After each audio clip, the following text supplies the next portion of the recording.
Merhaba ihmallar, devam ediyor. Değerli yürütücü için yeni bir yazlık il Aydın Şimin, Türk Memeli Halk Aydın'ın yerine yetirip verir.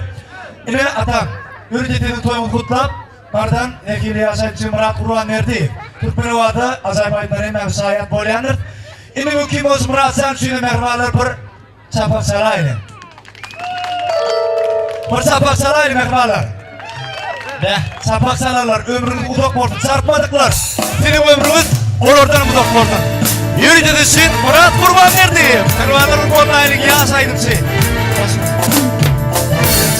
Buyurun, doğru yaşam. Yaşlı var, doğru adam. Hadi!